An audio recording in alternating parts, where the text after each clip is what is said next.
Bonsoir à tous. Est-ce que vous nous entendez? Ça a l'air de fonctionner.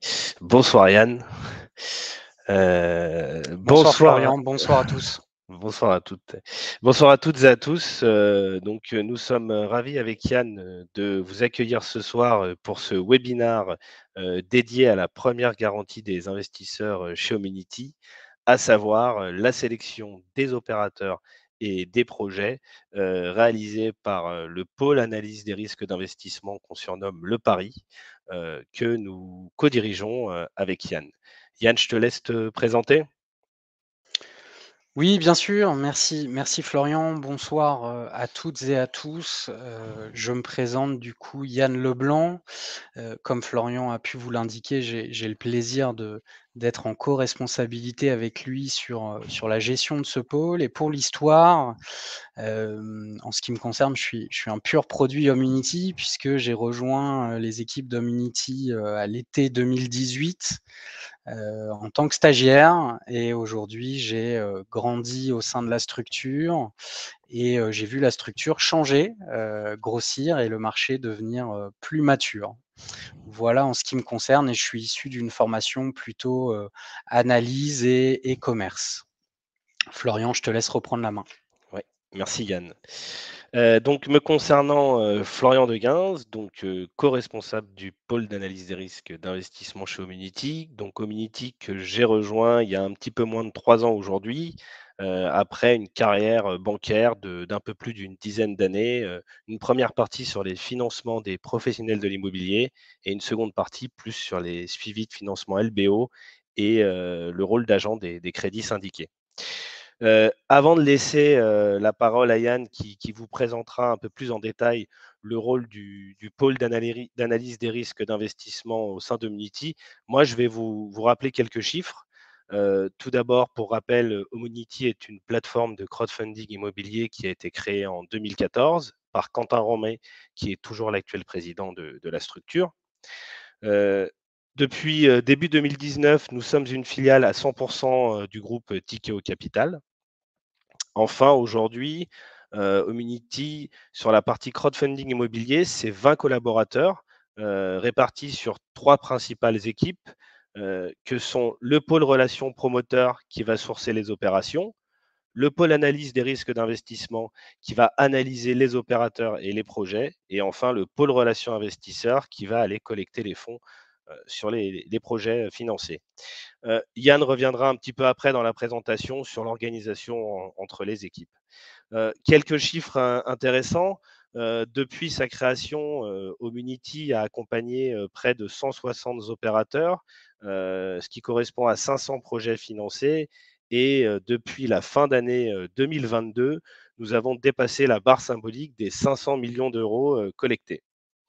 Yann, je te propose de pouvoir passer à la présentation de notre équipe au sein de l'organisation. Oui, avec plaisir. Alors, on va avoir un ordre du jour sur du coup ce webinaire qui va être un petit peu en 6 temps. On va d'abord parler évidemment des étapes d'un projet avant d'être proposé aux investisseurs sur la plateforme. On reviendra sur la mission précise du Pari au sein d'Homunity. Donc, vous l'avez bien compris, hein, Pari, c'est le pôle d'analyse des risques. Dans un troisième temps, on va aborder ensemble les étapes de sélection d'un opérateur et de son projet. On fera un petit détour par l'évaluation de la solidité et de la solvabilité d'un opérateur et de son projet. On reviendra sur le focus, on fera un petit focus sur les garanties prises sur les acteurs financés. Et enfin, on finira au niveau des recommandations de l'équipe pour réaliser son investissement en crowdfunding immobilier. Je tiens d'emblée à préciser ici que évidemment cette présentation vous sera rendue disponible à l'issue de ce webinaire via email. Je vais donc débuter cette présentation sur finalement un petit peu cette question: quelles sont les étapes d'un projet avant d'être proposé aux investisseurs sur la plateforme Homunity. Et pour y répondre, il y a on aime beaucoup le sport chez Homunity. Il y a une image sportive qui résume assez bien ces étapes. C'est finalement l'image du passage de relais. En effet, si on se place sur la vision d'une course de relais, le premier coureur chez Homunity et donc la première étape va consister à chercher et trouver les bons opérateurs immobiliers et les bons projets. C'est le travail d'une équipe entièrement dédiée qui s'appelle le pôle relations promoteurs, PRP, et qui est en relation constante avec nos partenaires. Florian, je te laisse peut-être passer à la slide suivante. La seconde étape va être finalement celle qui va consister à vérifier la solidité du porteur de projet et les bons fondamentaux de son projet. C'est le métier du pôle d'analyse des risques de l'investissement chez Homunity. Vous l'avez compris, c'est la thématique de ce webinaire. On va tâcher au cours de ce webinaire de vous expliquer comment est-ce qu'on procède sur cette phase. Enfin, la troisième et dernière étape va consister à dresser l'opportunité d'investissement au travers de la plateforme et à suivre le déroulé de votre investissement. L'équipe en charge de cette étape, c'est le pôle relations investisseurs, le PRI, qui anime quotidiennement notre base de 100 000 membres. Je crois savoir qu'un certain nombre d'entre vous ont le plaisir de connaître son directeur, Antoine Tillet, et ses collaborateurs. Quoi qu'il en soit, ces 3 étapes, elles sont systématiquement appliquées avant la mise en ligne de n'importe quelle opportunité d'investissement sur la plateforme. Je rappelle aussi que chaque équipe est directement impliquée dans la réussite d'Homunity et donc dans la réussite de vos projets. En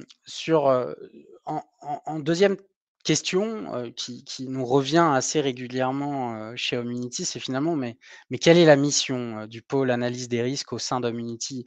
Et pour y répondre, j'aime bien utiliser ces 3 piliers. Le rôle du pari au sein d'Homunity, c'est de répondre à la fois aux enjeux de sélection, aux enjeux de maîtrise et aux enjeux de pilotage. Le premier pilier, la sélection. Qu'est-ce que j'entends par la sélection? Eh bien, tout simplement, Homunity a un devoir de sélection dans les opportunités d'investissement qu'il vous soumet. On ne peut pas se permettre de vous présenter n'importe quoi. Et surtout, ce qui est très important à retenir ici, c'est que le pôle d'analyse des risques œuvre en toute indépendance vis-à-vis du pôle relations promoteur, ceux qui sourcent les dossiers, et vis-à-vis du pôle relations investisseurs, ceux qui sont vos interlocuteurs dans le financement des dossiers. Le deuxième pilier, maîtriser. Qu'est-ce que j'entends par maîtriser? Eh bien, tout simplement, l'immobilier, la promotion immobilière, le métier de marchand de biens, ce sont des activités qui comportent un certain nombre de risques. Notre rôle au Paris, c'est de les maîtriser au maximum. Pour y répondre, on a mis en place tout simplement une cartographie des risques. C'est un outil d'aide à la décision que nous avons développé en interne. Et cette cartographie, elle est évidemment spécifique en fonction de l'opérateur, qu'il soit promoteur, marchand de biens, foncière, mais également en fonction du type de projet, que ce soit un projet de promotion immobilière, résidentiel, mixte, tertiaire, un projet de marchand de biens, etc. Je ne vais pas m'étendre plus sur le sujet ici parce que Florian va avoir l'occasion de le développer ultérieurement. Ce qu'il faut juste avoir en tête est un élément un petit peu supplémentaire ici, c'est que dans le but et dans la recherche constante toujours chez Homunity de maîtriser au maximum ces risques, on privilégie évidemment le fait de financer un acteur avec qui nous avons un historique fort et un historique évidemment positif. Qu'est-ce que j'entends par là? Tout simplement, c'est un opérateur qui a déjà eu l'occasion de nous rembourser des dossiers dans les délais contractuels visés, avec qui l'opportunité d'investissement s'est déroulée très bien. Le troisième pilier, c'est le pilier du pilotage. Il peut arriver, et c'est la loi un petit peu de l'ensemble des dossiers immobiliers, pardon, eh bien, il peut arriver que certains dossiers dévissent de leur trajectoire. Et c'est pourquoi on se doit de piloter le suivi de votre investissement. Le rôle du pari au sein d'Homunity, le pôle d'analyse des risques, ce n'est pas seulement de faire de l'analyse des risques justement. Le but, c'est également de nous assurer que nos partenaires respectent leurs engagements. L'ensemble des équipes concernés chez Homunity sont d'ailleurs mobilisés sur cet aspect de notre métier et travaillent de concours. Je pense ici à la direction commerciale, le pôle PRP, mais également à la direction juridique. Par exemple, lorsqu'il y a un dossier un petit peu en souffrance, eh bien, la direction juridique prend le relais et nous œuvrons tous de concours pour sortir le dossier par le haut. Sachez qu'aujourd'hui, on a les armes en interne et nous sommes accompagnés de conseils juridiques sur ces questions-là. Quoi qu'il en soit, on reste transparent avec vous. Quand un projet dérive, on vous en fait part au travers des rapports qu'on met à votre disposition. Et surtout, vos interlocuteurs dans ce cadre sont les membres du PRI. Mais néanmoins, on travaille tous ensemble. Tous les pôles d'Homunity travaillons ensemble afin que l'information qui vous soit transmise ait été vérifiée et soit juste. J'aimerais, et j'aime beaucoup illustrer, ces éléments par, des cas très concrets. Nous avons une actualité récente chez Homunity où, on a pu déboucler, la sortie d'un dossier à La Plagne en montagne qui avait été initié en janvier, 2019, en tout début d'année 2023. Ce dossier était un dossier qui visait la construction d'une résidence hôtelière, sur lequel l'opérateur nous avait sollicité pour un accompagnement de 2 millions d'euros sur 24 mois. Vous n'êtes pas sans savoir qu'en mars 2020, la France a connu et le monde entier a connu une crise sanitaire assez compliquée. Évidemment, le secteur de l'immobilier a été touché et donc cet opérateur, dans son opération, a vu son délai de construction, son délai de commercialisation, eh bien, se prolonger tout simplement. Chez Homunity, nous avions conscience du potentiel de l'opérateur et de son savoir-faire et c'est pourquoi nous avons mené de nombreux échanges avec lui afin, tout simplement de rééchelonner la dette et que, l'ensemble des parties trouvent une issue favorable à ce dossier. Il y avait, 717 investisseurs sur ce dossier. Nous avons eu l'occasion de poster, dans l'espace personnel de chaque investisseur 21 rapports et nous sommes, assez, heureux de cette issue puisqu'aujourd'hui, l'ensemble des investisseurs sont sortis de ce dossier avec 100 du capital et des intérêts qui ont été versés et qui étaient supérieurs aux attentes car nous avons négocié avec l'opérateur, un rééchelonnement de la dette avec versement des intérêts plus élevés. Tout ça pour vous illustrer le fait que, de manière macro, lorsqu'on prend un petit peu de hauteur et qu'on regarde dans le rétroviseur, on constate qu'aujourd'hui chez Homunity, le taux de défaut est toujours de 0. Alors ça ne garantit pas, les performances futures, ça ne garantit pas les dossiers en cours. Néanmoins, cela est largement représentatif de notre rigueur d'analyse et de notre savoir-faire sur ces sujets. Pour conclure, cette question, il y a une petite statistique que j'aimerais partager avec vous et qui est ici, celle de 20. Alors pourquoi 20? Tout simplement parce qu'il s'agit de la proportion, de dossiers financés l'année dernière sur la plateforme. Nous en avions financé 104 versus, le nombre de dossiers reçus à l'analyse dans la même période et on en avait reçu plus de 500 l'année dernière. On en finance donc 1 sur 5, nous sommes assez, restrictifs et historiquement, on a toujours été à peu près dans cet ordre de grandeur, donc ça reste un point, assez fort chez nous. Une petite, petit schéma pour vous illustrer, le sujet des étapes de sélection d'un opérateur et de son projet chez Homunity. Le pôle Paris, est au cœur de ce passage de relais. Je reviens à ce que j'ai pu vous dire dans la première partie. Je ne vais pas rentrer dans le détail des critères puisque je laisserai, Florian, un petit peu vous détailler ce sujet. En revanche, eh bien, sachez que la première étape de sélection, c'est évidemment la phase d'audit interne. Alors chez Homunity, on a une méthodologie d'analyse qui est très claire. On fait le distinguo entre le porteur de projet et le projet immobilier. En synthèse, si on se concentre, finalement sur le porteur de projet, les prérequis sont assez simples. On va aller chercher un groupe, immobilier qui dispose d'un minimum de collaborateurs, qui dispose de plusieurs années d'expérience. On accompagne chez Homunity, des groupes qui ont parfois plus de 30, 40 ans d'existence. Je pense même à un opérateur en Île-de-France qui a un siècle d'existence. Mais quoi qu'il en soit, on a également d'autres prérequis tels que, on va aller viser évidemment des groupes qui ont un certain volume d'activité, des total bilans à plus de 10 millions d'euros, résultats d'exploitation nets, des résultats d'exploitation et des résultats nets qui sont évidemment positifs, des gearing inférieurs à 1 et cetera. Ce qu'il faut retenir de manière générale, c'est qu'on va aller financer des entreprises avec une bonne solidité et solvabilité financière et structurelle. Pour le projet, en revanche, c'est un petit peu différent parce que, c'est, la qualité du porteur de projet qui va influencer notre approche sur l'opération. On peut, dans ce genre de cas, pratiquement parler d'approche systémique puisqu'on va distinguer, le type de projet qu'on va être amené à financer chez Homunity et puis le profil de risque et on va décider d'y aller ou pas, à l'issue de ces diligences.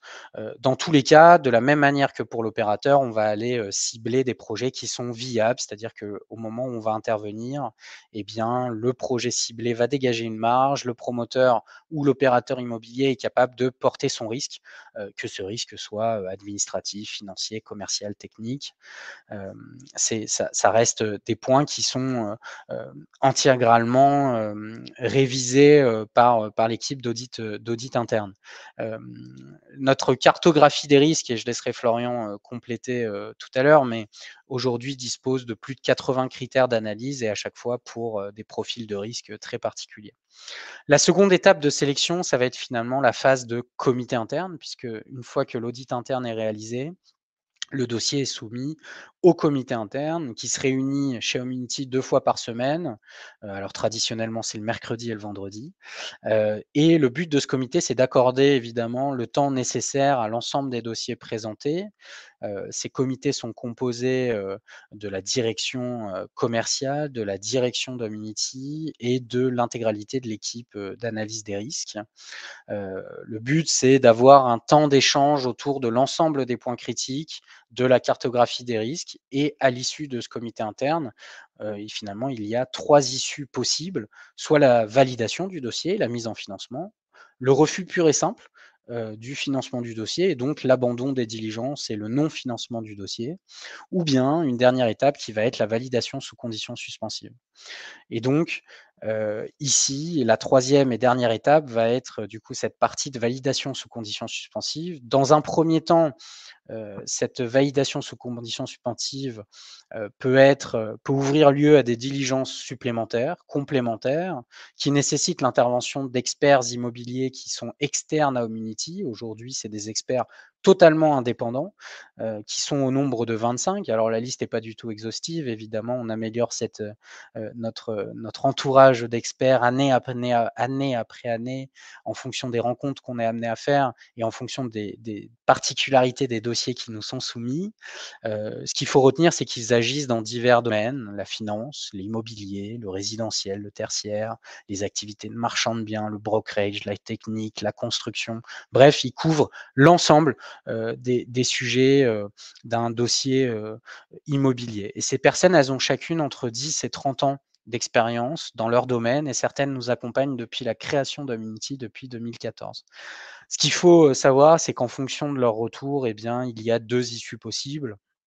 Soit la validation du dossier, la mise en financement, parce que les hypothèses ont été confortées ou parce que l'élément sur lequel nous avions un doute a été conforté ou eh bien, une issue qui est le refus pur et simple du dossier pour, toutes les raisons, que je viens de vous dire. Un exemple, pur de sollicitation d'experts qu'on est amené à réaliser assez régulièrement avec Florian, c'est une sollicitation pour valider le coût travaux d'un poste précis du bilan prévisionnel. Typiquement, comment dire? Les fondations d'un dossier en fonction d'une typologie de fondation spécifique. Eh bien, nous allons valider ça avec, l'un de nos experts, experts de la construction.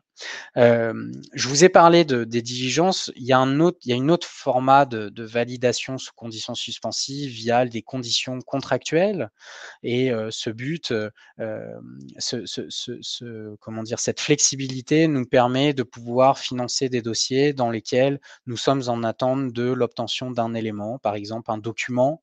Je pense aux documents bancaires. Souvent les opérateurs viennent nous voir à une temporalité de leur dossier où ils disposent d'un accord, bancaire pré-comité, qui nous permet de mener l'ensemble de nos analyses et de pouvoir, avancer sur la compréhension du dossier. Néanmoins, pour, la mise en financement ou pour le versement des fonds, nous inclurons une condition contractuelle qui visera à l'obtention, d'un accord bancaire post-comité bancaire de la part de l'opérateur.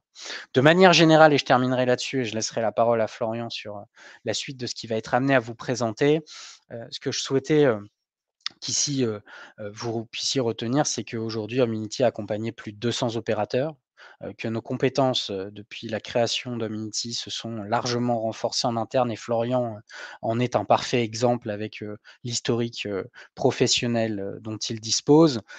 Aujourd'hui, on traite en interne un volume d'activité entre 4 à 500 dossiers par an, et qui est assez important et c'est, tout à fait aligné avec, les perspectives de ce que nous attendons en 2023, sur les dossiers à recevoir à l'analyse. Florian, je te laisse reprendre la main. Merci Yann. Du coup, moi, je vais un peu plus vous présenter comment on évalue la solidité des opérateurs et des projets chez Homunity. Avant de vous présenter en détail notre process d'évaluation, il est important de préciser, et Yann le rappelait, qu'on utilise, en tout cas nos équipes, une grille d'audit qui est vraiment spécifique de 80 critères. Ces 80 critères qui sont répartis, 27 critères sur la partie analyse de l'opérateur et 53 critères qui sont sur l'analyse du projet et que pour chaque nouveau dossier, on fait une analyse de l'opérateur et du projet. À l'issue de cette analyse, on est capable de ressortir une notation pour chaque projet et c'est cette notation qui est adossée à un taux, le taux qui sera présenté aux investisseurs. Pour revenir sur l'évaluation de la solidité d'un opérateur, on va commencer par analyser la solidité financière du groupe. Donc, pour analyser la solidité financière du groupe, on va principalement analyser les comptes sociaux et consolidés des holdings du groupe, mais également des sociétés filiales d'exploitation. On va analyser la structuration du bilan, on va regarder les performances sur les derniers résultats d'exercice et on va également s'assurer de la solvabilité du groupe présenté. On va également regarder certains ratios financiers au travers de la grille, par exemple des ratios de levier type le gearing, qui est un bon indicateur du poids de la dette sur le bilan, mais vous pouvez aussi également regarder le ratio de liquidité, qui est un indicateur de la capacité de l'opérateur à rembourser ses dettes financières court terme. On va globalement s'assurer que l'opérateur est en mesure d'assumer ses échéances de remboursement dans le délai imparti d'une opération. Ensuite, on va s'attarder plutôt sur l'analyse de l'organisation juridique. Alors pour cela, on va analyser la structuration juridique du groupe grâce à une cartographie des sociétés et des individus, afin d'appréhender les sociétés et les individus qui composent la structure. Et de ce fait, on va réaliser une cartographie des dirigeants, afin de s'assurer que les dirigeants ne soient pas en litige sur des opérations. Alors, ça nous est arrivé à plusieurs reprises, je le répète, d'avoir refusé certains dossiers puisque certains dirigeants présentaient des cartographies douteuses. Cette analyse de la structuration juridique, elle est importante parce qu'elle nous permet d'identifier le potentiel schéma d'intervention. Je m'explique, c'est-à-dire que grâce à cette analyse, on va pouvoir identifier la société pour laquelle on va pouvoir apporter des fonds et la société qu'on pourra utiliser comme potentielle caution sur une opération. Enfin, on accorde beaucoup d'importance à l'expérience des dirigeants chez Hominity puisque nous rencontrons physiquement tous les opérateurs avant un financement. Enfin, un élément important, on demande toujours aux opérateurs de nous transmettre un track record détaillé des opérations avec un business plan sur 2 à 3 ans, avec l'ensemble des cash flows et des marges dégagées sur chaque opération. Concernant l'évaluation d'un projet, donc pour rappel, donc Yann le disait au préalable, on reçoit entre 400 et 500 dossiers par an et bien évidemment, chaque projet comporte des risques différents en fonction de sa typologie. Par exemple, un projet résidentiel ne comporte pas les mêmes risques qu'un projet tertiaire. Ainsi, l'étude d'un projet repose sur l'analyse des risques qui le composent, à savoir le risque administratif qui est lié aux autorisations nécessaires à la réalisation d'un projet, le risque financier lié au budget de l'opération, le risque commercial lié à l'avancement de la commercialisation d'une opération et le risque technique lié aux difficultés rencontrées lors de la réalisation d'un ouvrage. Au niveau du risque administratif, c'est très simple. On va s'assurer que l'ensemble des autorisations administratives nécessaires à la réalisation d'un projet type permis de construire soient bien évidemment accordées et purgées de tout recours. Et on va également s'assurer que l'ensemble des éléments nécessaires à un opérateur pour être titré sur un foncier soient obtenus, que ce soit les promesses de vente pour un dossier en financement ou bien les actes d'acquisition notariés pour un dossier en refinancement. Au niveau du risque financier, on va analyser le bilan de l'opération. Donc, on va s'assurer que l'ensemble des postes du budget soient cohérents avec la typologie de l'opération et qu'en cas de dérapage budgétaire, l'opérateur soit en mesure de rembourser ses dettes en dégageant une certaine marge.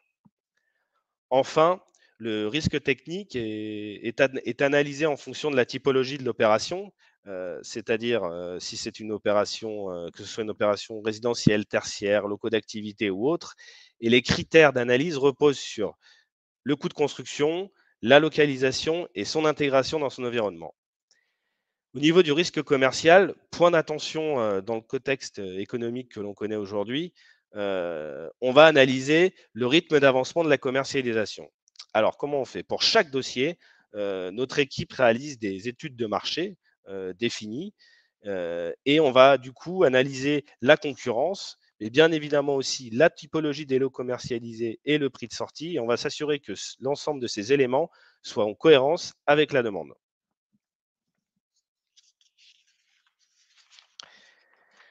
Bien évidemment, certains dossiers font figure d'exception. Je pense notamment à un projet où on aurait pu accompagner un opérateur avec un permis de construire modificatif non purgé. Dans ce genre de cas, on est toujours très transparent et on justifie notre intervention. Et c'est dans des cas où on va prendre des garanties complémentaires. Donc, quelles garanties nous prenons chez Hominity? En général, les garanties il faut savoir que pour chaque dossier financé, Homunity prend une garantie pour protéger ses investisseurs. Donc, en général, cette garantie prend la forme d'une caution. Donc, ça peut être une caution solidaire d'une société holding ou d'une société d'exploitation. Mais sur des opérations un peu différentes, type marchand de biens, on peut également aller chercher des cautions personnelles des dirigeants en s'étant assuré que le patrimoine est vraiment, en tout cas, d'avoir soigneusement évalué le patrimoine des dirigeants. Petite parenthèse, je tiens à préciser que sur les opérations de marchand de biens, Homunity accompagne uniquement des opérateurs qui ont une certaine expérience et qui ont réalisé un grand nombre de projets sur des opérations de restructuration avec des plus-values des actifs à la sortie. Pour revenir sur les garanties, du coup, en fonction de la structuration d'une opération, on peut également être amené à prendre des sûretés réelles. Donc, quelles sûretés réelles? On peut prendre des hypothèques de premier et second rang, mais on est également amené, en fonction des organisations juridiques d'un groupe, on peut prendre également des nantissements de titres ou de parts de société. Point important, l'ensemble de nos contrats ont été rédigés avec notre conseil juridique Bredin-Pratt, avec qui nous sommes en étroite collaboration sur le dossier. On a également collaboré avec un partenaire qui propose une solution digitalisée de la fiducie, avec qui nous sommes aujourd'hui capables de délivrer un contrat de fiducie prêt à l'emploi.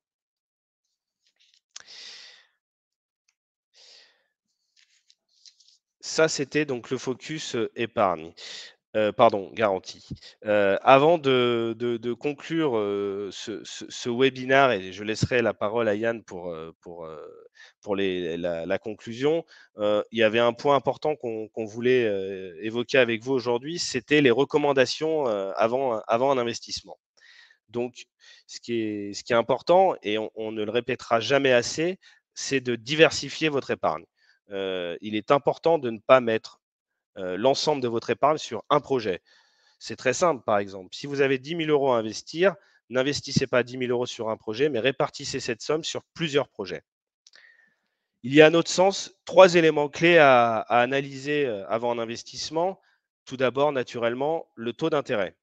Donc, avant de vous parler du taux d'intérêt, je rappelle que notre activité, elle comporte un risque en perte partielle ou totale du capital. Maintenant, si vous prenez un projet qui a un taux d'intérêt à 10%, il sera naturellement plus risqué qu'un projet avec un taux d'intérêt à 7, puisque l'ensemble des éléments que nous avons identifiés sur le porteur de projet et sur le projet nous ont amené à considérer ce risque. Deuxième élément important à analyser, c'est la durée du projet.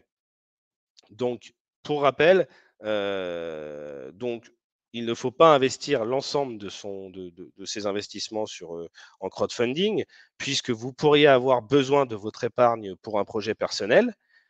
Chez Homunity, on propose également des projets court terme qui sont attractifs, mais attention, je le rappelle, cette durée, elle n'est pas garantie, elle est contractuelle comme le taux.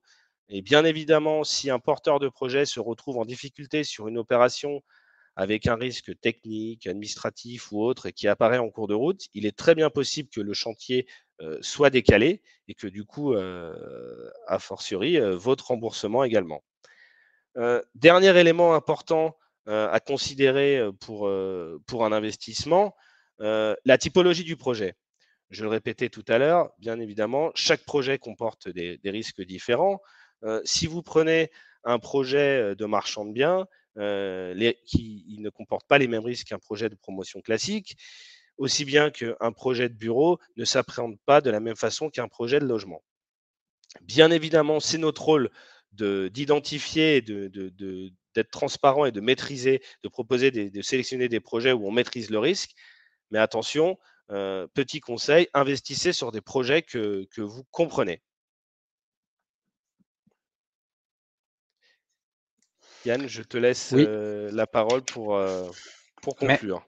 merci Florian. En effet, je pense que, cette présentation a pu, pour certains vous ouvrir à de nombreuses questions, nombreuses interrogations et nous sommes tout à fait disposés à y répondre avec Florian et si nous n'avons pas le temps de tout traiter, nous n'hésiterons pas à revenir vers vous. En tout cas, les équipes concernées, chez Homunity reviendront vers vous ultérieurement. Je voulais juste conclure, sur une phrase qu'on affectionne particulièrement pardon, chez Homunity et qui est une phrase de William Arthur Ward, qui dit que: «Le pessimiste se plaint du vent, l'optimiste espère qu'il va changer et le réaliste ajuste ses voiles». C'est tout à fait la philosophie que nous avons, chez Homunity aujourd'hui. Nos process, nos outils d'aide à la décision, en ce qui concerne le pôle d'analyse des risques, ne cessent d'évoluer. On ne cesse de faire évoluer, l'ensemble de ces sujets et c'est pour rester au plus proche de la conjoncture, au plus proche des nouveaux sujets qu'on est amené à analyser et pour pouvoir justement, l'important c'est que vous puissiez et c'est notre métier, investir dans, des projets que vous avez bien compris et qu'on vous a bien restitués et sur lesquels on vous a bien restitué la réalité, de la finalité de l'investissement. Voilà, nous sommes ouverts du coup sur cette partie des questions. Florian, j'ai peut-être une Ouais. première question pour toi. Alors la question est la suivante, vous avez une forte croissance de la collecte, félicitations, merci. C'est grâce à vous. Mais, est-ce que le nombre de dossiers reçus augmente proportionnellement ou devez-vous baisser vos exigences de sélection? Alors, excellente question. Non, nous ne baissons pas nos exigences de sélection. Au contraire, dans le contexte actuel, on a encore renforcé nos exigences et Yann le précisait, les analyses, l'expérience qu'on a du coup depuis quelques années en recevant 4 à 500 dossiers, on renforce tous les jours notre grille d'analyse, tout au quotidien, chaque année, on en rajoute. On a commencé avec une seule grille il y a quelques années. Aujourd'hui, on a une grille par typologie d'opération. Donc non, non, on se renforce et on se renforce au niveau de nos experts, puisque Yann le disait, on a une liste d'à peu près 25 experts qui nous accompagnent aujourd'hui et cette liste est non exhaustive. Et avec l'expérience des dossiers, des projets, on rencontre de plus en plus de sujets et donc non, on continue à avoir une sélection de plus en plus heu, drastique, j'ai envie de dire. On avait une question de Dimitri, qui indiquait que plusieurs articles, évoquaient un effondrement de l'immobilier neuf. Dimitri nous questionnait sur, finalement, quelles étaient nos perspectives sur 2023 et 2024, et qu'est-ce que nous pensions, du fait que des opérateurs pouvaient être fragilisés par une éventuelle baisse de leur activité. Bon ça je me propose d'y répondre. L'idée ici, c'est évidemment, et je pense qu'on est tous accordés, le contexte n'a pas été simple en 2022, grosso modo, hein, depuis la crise sanitaire, et ça s'est accentué avec les événements qu'on connaît en 2022. Mais l'immobilier continue à prouver, à maintenir sa résilience, puisque pour exemple, les fondamentaux du secteur ont eu un impact direct sur le marché qui est le nôtre, celui du financement participatif immobilier, on sort d'une nouvelle année record de financement avec plus d'1,3 milliard collectés sur l'ensemble des plateformes. En ce qui concerne Homunity, on maintient ce taux de défaut à 0%, au travers justement de cette sélection particulièrement importante. Et puis, comme le disait Florian, qui est année après année, d'autant plus drastique, puisqu'on fait évoluer nos outils d'analyse. Je rajouterai un point, c'est que, puisque Dimitri axait sa question sur, vraiment l'immobilier neuf, eh bien excusez-moi, il faut savoir qu'en France, l'immobilier neuf, subit, depuis de nombreuses années, une pénurie, tout simplement. Il n'y a pas assez de logements qui sortent chaque année, de terre, puisqu'on estime qu'il faudrait, au moins sur une période de 5 ans, 500 000 logements chaque année qui sortiraient de terre. Or, c'est très loin d'être le cas. Donc, il y a pas, comment dire? À avoir, ici, de conclusions trop hâtives sur, l'immobilier neuf, qui est un secteur sur lequel il faut garder un œil, notamment en ce qui concerne les, diverses dispositions fiscales telles que le Pinel et cetera, mais, qui vont subir, certaines évolutions cette année. Donc il y a pas à tirer de conclusions trop hâtives en l'état. Il y a surtout une pénurie, pour l'instant, de logements neufs qui sortent de terre. Alors, Yann, nous avons une nouvelle question. Est-ce que Homunity a une équipe dédiée au recouvrement? Est-ce géré uniquement par le service de Tikeo? Alors, c'est une très bonne question. Homunity s'est doté, depuis maintenant 2 ans, d'une vraie équipe de recouvrement avec, en la personne qui est supervisée, hein, par notre directrice juridique, madame Lucie Cossito, qui dispose d'une vraie expertise, en ce sujet. Et vous voyez, tout à l'heure, j'avais le loisir, de vous exprimer, ce dossier à la montagne, à la plagne, qui est sorti par le haut. C'est tout à fait, un parfait exemple de ce que, peut faire, le service de recouvrement chez Homunity. Hem, la 2e partie de la question, Florian, était bien: est-ce que, finalement ce service est adossé aux équipes de Tikeo? Exactement. Alors ce service est pour l'instant, en tout état de cause indépendant des services de Tikeo, mais on œuvre main dans la main, puisque Homunity est une filiale à 100% du groupe Tikeo. Donc on bénéficie de l'armada juridique du groupe lorsque c'est nécessaire, lorsqu'on a besoin d'avoir des conseils externes. En tout cas, on est soutenu en ce sens, et on dispose en interne d'une vraie force de frappe. Et donc justement, en parlant de Tikeo, nous avons une question qui nous est apportée. C'est qu'apporte Tikeo au quotidien chez Homunity? Bon, je vais me permettre de répondre, Yann, hein. Je t'en prie. Donc Tikeo, bah, pardon, excusez-moi, ça nous a déjà apporté, ça a été un moteur de croissance pour Homunity. Pour rappel, Tikeo investit sur un grand nombre de nos opérations via un véhicule dédié, véhicule THF. Homunity, on a un réseau du coup grâce à Tikeo qui est beaucoup plus important, via Sofidi également. On partage l'expérience. C'est aussi des équipes donc juridiques qui peuvent nous apporter des soutiens. Donc c'est un ensemble de choses. On mutualise nos informations. Nous aussi, nous apportons des dossiers à Tikeo, ça peut arriver. Donc voilà, nous travaillons main dans la main avec eux, mais c'est sûr que pour nous, ça a été une meilleure visibilité, bien évidemment, que ça nous aide pour l'ensemble de que ce soit la collecte, la visibilité.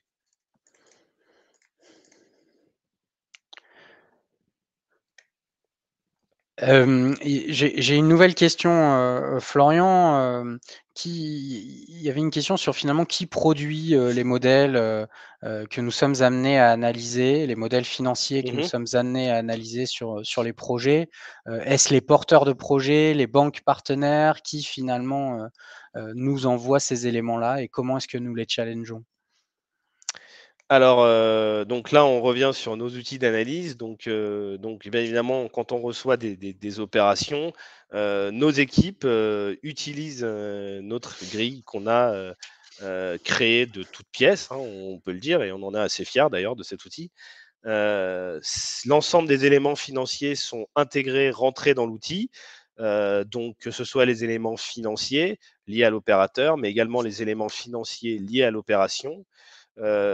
Cet outil nous permet de calculer une note et aujourd'hui, nous avons un classement de l'ensemble de nos opérateurs qui est mis à jour quotidiennement en fonction des audits.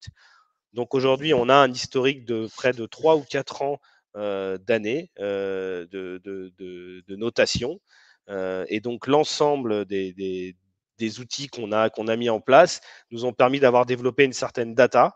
Alors, on le répète, c'est un outil d'aide à la décision. C'est pas la grille qui décide si on va accompagner ou non un opérateur, mais pour nous, c'est une richesse qu'on s'efforce d'alimenter au quotidien.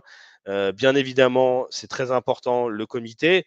Ça nous permet de prendre des décisions ensemble. Et puis, Yann en parlait tout à l'heure, le réseau qu'on a su développer aujourd'hui, c'est un atout appréciable sur des typologies d'opérations un peu particulières.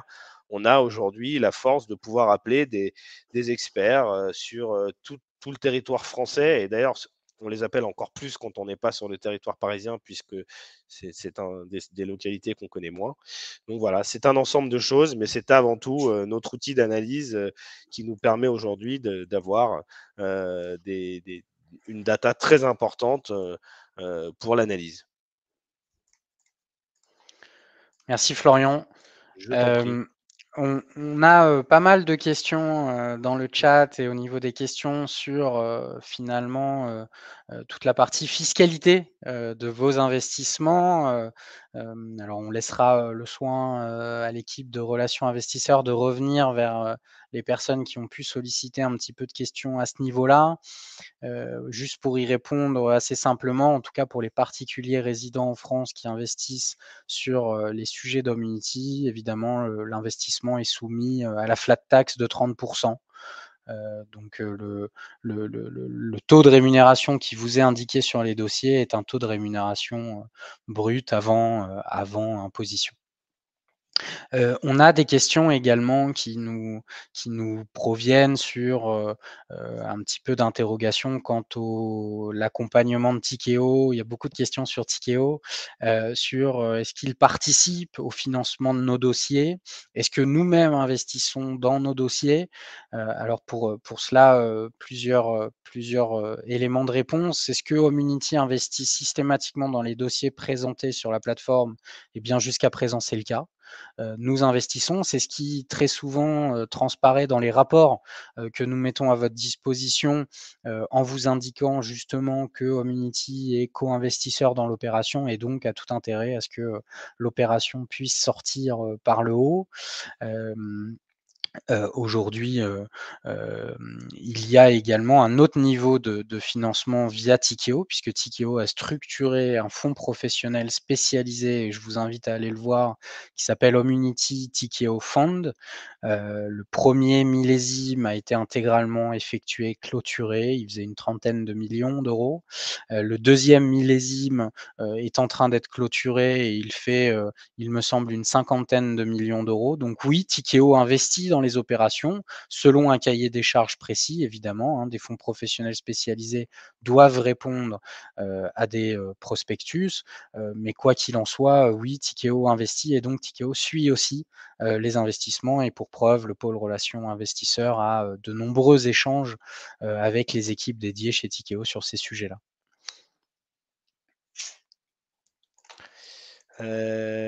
Avant de conclure, je crois qu'on a quand même quelques questions sur le nombre de projets en retard chez Homunity. Alors, je sais plus si on a le nombre exact, Yann. Sous la main. Moi, je n'ai pas le nombre exact sous la main, on peut vous revenir, mais les statistiques, en tout cas, sont, disponibles sur notre plateforme et sont mises à jour régulièrement, puisque ça fait partie aussi des obligations, de notre agrément et de notre régulateur, puisque évidemment, Homunity exerce une activité qui est régulée par l'Autorité des marchés financiers.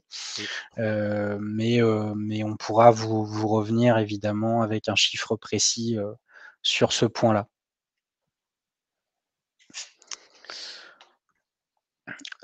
Peut-être qu'on peut finir puisqu'on a une question, qui vient d'arriver et qui est plutôt, assez pertinente. Elle va être pour toi Florian et je pense qu'on pourra conclure, là-dessus. On a pas mal de questions sur est-ce qu'il est possible d'investir en PEA, PME finalement aujourd'hui chez Homunity? Oui, la question est oui et depuis quelques semaines, il est possible d'investir, via son PMA-PME avec Boursorama puisque nous avons, signé un partenariat, avec Boursorama pour pouvoir investir directement via son PMA-PME. Donc la réponse est oui depuis, quelques semaines et on s'en Et félicite, on est très heureux de ce partenariat. bien sûr et pour précision, Homunity est la première plateforme à le proposer en Mmh. France. Donc c'est une très bonne chose. Et donc la question qui arrive après, les projets proposés par Boursorama sont-ils les mêmes que chez vous? Oui. Bien évidemment. Il est possible d'investir via Boursorama ou via directement, la plateforme Homunity. On vous l'a précisé, mais bien évidemment, on s'efforcera de répondre à l'ensemble des questions, par email. En tout cas, on vous remercie tous d'avoir, participé à ce webinar. On essaiera d'en refaire un à la fin de l'année, je crois, Yann, Oui, en novembre en novembre. normalement. Prenez, Voilà, prenez déjà, date dans votre date. mois de novembre. On reviendra évidemment un peu plus tard avec la date précise, mais oui, au mois de novembre, on aura l'occasion de refaire ce webinaire. Merci à tous. Bonne Excellente soirée. soirée, merci à tous.